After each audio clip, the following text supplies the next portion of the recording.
मैं एक चीज कहना चाहता हूँ कि राजीव भैया का तो जन्मदिन है, लेकिन हमारे गुरु जी का जन्मदिन है। हम उनके साथ जब चलते हैं तो हमको ऐसा लगता है कि जैसे हनुमान जी के साथ जो सेना चली है उसी तरह हम लोग चलते हैं।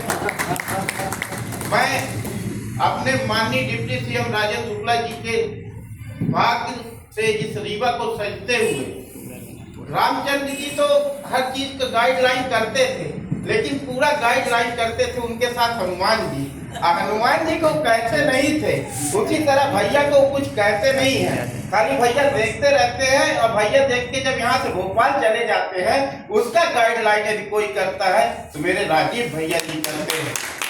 मैं अपने आंखों से देखा हूँ, रात के 12 बजे भैया को छोड़ के गए हैं और राजीव भैया को मैं चिरौला छोड़ के आया हूँ। और सुबह 7 बजे मैं देखा तो राजीव भैया चौराहा में है और भैया यूनिवर्सिटी के पार्क का निरीक्षण कर रहे हैं। तो मैं ये सोचता हूँ एक दिन कि कितने घंटे सोते होंगे। 5 घंटे 6 घंटे यदि भैया सो रहे हैं तो 5-6 घंटे राजीव भैया सो रहे हैं। रात के 12 बजे शिवेंद्र सिंह जी की तबीयत खराब हुई है। 2 बजे राजीव भैया का फोन शिवेंद्र सिंह के लिए हॉस्पिटल में चला गया था कि हर तरह से दवाई होनी चाहिए। ऐसे कार्य करने के लिए हनुमान जी तो वास्तविक नहीं कह सकते कि तो नारायण है, और माननीय जी को भी हम नारायण नहीं कह सकते। लेकिन जब नारायण मानव अवतार में धरती में आए हैं तो रामचंद्र जी ने यही दिखाया था हम लोगों को कि सेना कैसे चलेगी। तो उन्होंने इसीलिए वन में गरीब अमीर ये सब बराबर हो जाएंगे और सबको एक साथ चलने का कार्य किसी ने किया है।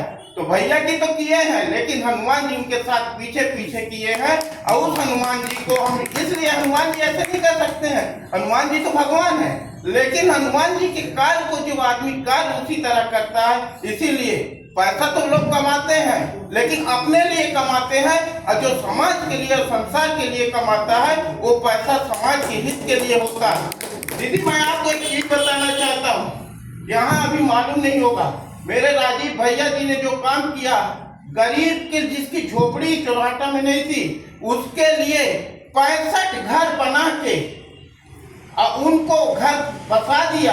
ये स्वयं के लिए रात दिन अपने लिए घर बनाओ तो कोई घर नहीं कहलाता, जो संसार और समाज के लिए घर बनाओ वही घर कहलाता है। अब भैया जी से जब कोई बोलता है कि भैया जी हमको ये चाहिए, तो उनको ऐसा उनको महसूस ही नहीं होता कि इनके पास तो है नहीं, लेकिन ये शाम तक में पूरा कहाँ से होता है। हर चीज के शाम के रिजल्ट ये आता है कि भैया ये काम हो गया, भैया ये काम हो गया। तो ऐसे विकास पुरुष के लिए तो कोट कोट प्रणाम मैं करता हूँ, लेकिन हनुमान जी को इसलिए हनुमान जी को प्रणाम करता हूँ कि आप ये तो बहुत हम लोगों ने देखा, क्योंकि मेरी भी उम्र दीदी 42 साल हो गई। अब 42वां केक मेरा माननीय राजीव भैया ने काटा है, तो ये बहुत देखा, लेकिन इनको पीएस मतलब नहीं है, समाज के लिए क्या करना है। और जब समाज हमारा मजबूत होगा, मेरा रीवा मजबूत होगा, तब हम लोगों की उड़ान शुरू होगी। अपने घर में तो खाना वीआईपी बन जाता है, लेकिन पड़ोसी के घर में यदि खाना नहीं बना तो वो खाना हमारे लिए किसी काम का नहीं होता। राजीव भैया आज मैं दीदी बता रहा हूँ, जिस समय हम घर में जाते हैं छोड़ने हम लोग कभी आशीर्वाद मिलता है, वहाँ गाय ऐसी बैठी रहती है कि जैसे भगवान कृष्ण के घर जाए तो गौवंश बैठा रहता है। ये खाद्य ये सब मिलता है। तो हम सबको यही कहेंगे कि अपना घर बसाने से मतलब है कि समाज का घर बसाना। अपना घर बना दिया सोने का, पड़ोसी के घर में खाना नहीं तो वो घर किसी काम का नहीं होता है।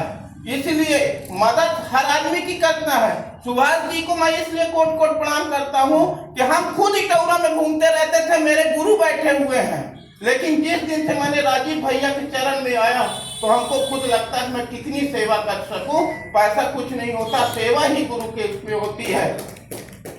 माननीय डिप्टी सीएम जी के लिए इसलिए कहना चाहता हूँ कि वो जब कुछ भी देखते हैं, कुछ भी करते हैं, तो यही कहते हैं राजीव भैया से मिल लेना, राजीव भैया। फिर राजीव भैया जैसा यदि उनके साथ सहायक रहेगा, हम ये तो नहीं कर सकते हैं क्योंकि गुरु मानता हूं मैं उनको, लेकिन उनके जैसा यदि सपोर्टर रहेगा तो ये रीवा और आगे जाएगा। 3 साल बाद ये रीवा सोने की चिड़िया जैसा चमकेगा। आज 35 किलोमीटर रीवा डेवलप कर चुका है, ये 50 किलोमीटर में डेवलप करेगा। इसी के साथ अपनी विरामी को शरण छूकर मैं सबको गुरुओं को प्रणाम करता हूँ।